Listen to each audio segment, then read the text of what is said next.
Right then, let's have a chinwag about how crops grow, shall we?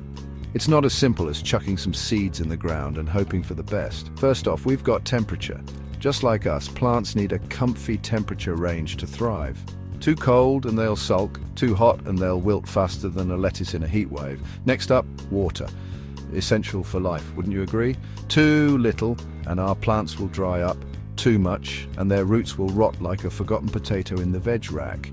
And then there's light. Plants need that sunshine to photosynthesize, turning sunlight into energy. Think of it as their way of making a good cuppa, only instead of tea they're making food. Lastly, let's not forget about soil. It's not just dirt, you know, it's a living ecosystem full of nutrients that plants need to grow big and strong. Now, potential yield is the maximum amount of crop we can possibly grow in a perfect world. Imagine a field of wheat, each ear bursting with plump golden grains. That's what we're aiming for, but hold your horses. Several factors can affect this potential, like the weather.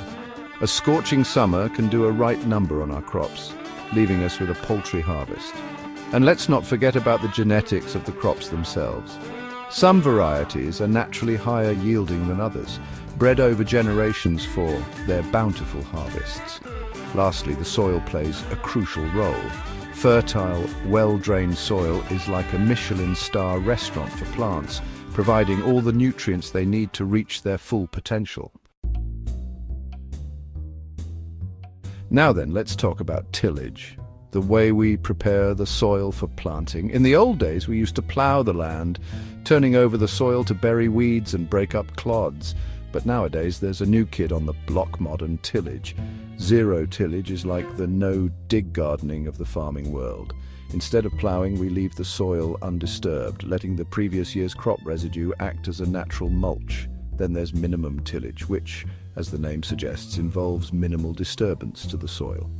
We might use a cultivator to lightly scratch the surface, creating a seedbed without turning over the whole shebang.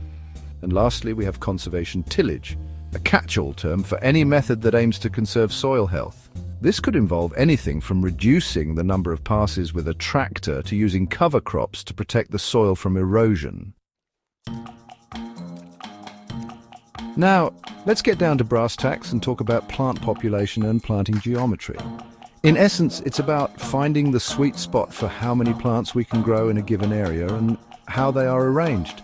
If we cram too many plants together, they'll start competing for resources like water, nutrients and light. Think of it like trying to squeeze into a packed tube train during rush hour. Not ideal. But if we space them too far apart, we're not making the most of our land. It's all about finding that Goldilocks zone. Not too many, not too few, just right. And that, my gardening chums, is where planting geometry comes in. By arranging our crops in specific patterns, we can maximize their access to resources and minimize competition. We can plant in rows, grids, or even hexagonal patterns, all in the quest for that bumper harvest. It's a bit like a game of Tetris, really, but instead of blocks, we're using plants.